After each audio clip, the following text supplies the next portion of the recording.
या फॉरेनरने भारतामध्ये American food विकून एका वर्षात कमावले तब्बल 200 करोड रुपये। कॅलिफोर्नियामधील बर्ट म्युलर हा 2011 मध्ये एका कॉलेजच्या प्रोजेक्टसाठी भारतात आला होता आणि योगायोगाने त्यांनी जयपूरमधील एका लग्नामध्ये जेवण केलं। तेव्हा त्याला जाणवलं की भारतीय जेवणामध्ये आणि मेक्सिकन जेवणामध्ये जास्त प्रमाणावर साम्य आहे आणि एका गोष्टीने त्याची लाईफ बदलून टाकली। तो प्रोजेक्ट संपूर्ण अमेरिकेत गेला खरा, पण त्याला भारतामध्ये एक बिझनेस आयडिया सुचली होती।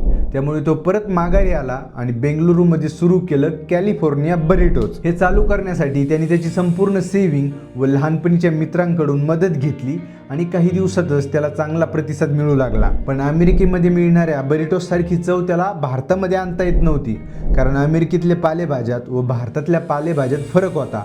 म्हणून त्याने बरिटोजसाठी लागणाऱ्या संपूर्ण पालेभाजीची रोपं थेट अमेरिकेवरून आणली व काही शेतकऱ्यांसोबत टायअप करून ती रोपं लावली व काही दिवसातच त्याने बरिटोजसाठी लागणाऱ्या सर्व गोष्टींची एक स्ट्रॉंग सप्लाय चेन तयार केली। आणि गेल्या 13 वर्षांमध्ये त्यांनी बेंगलुरूमधील एका आउटलेटपासून आज संपूर्ण देशामध्ये 103 आउटलेट उभा केलेत व यातून त्यांनी तब्बल 200 करोड रुपयांची उलाढाल फक्त एका वर्षात केली आणि सध्या त्याने 2000 लोकांना रोजगार सुद्धा दिलाय आणि 2030 पर्यंत त्याने 300 आउटलेट्स उभा करायचं टार्गेट सुद्धा ठेवलंय। तो सध्या बेंगलुरूमध्ये 1 लाख रुपये रेंट असणाऱ्या एका मोठ्या अपार्टमेंटमध्ये राहत आहे। बघा, म्हणजे भारतातले लोक अमेरिकेमध्ये स्वप्न पूर्ण करण्यासाठी जातात, पण या बर्ट म्युलरने अमेरिकेला सोडून भारतात येऊन 1 करोडोंचा बिझनेस उभा केलाय, तेही हातात काहीच नसताना।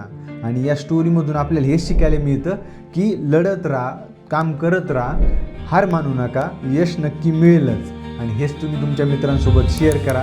ही माहिती आवडली असेल तर लाईक, शेअर, सबस्क्राईब करा आणि मला इंस्टाग्रामवर सुद्धा फॉलो नक्की करा। चला भेटूयात पुढील व्हिडिओमध्ये। धन्यवाद।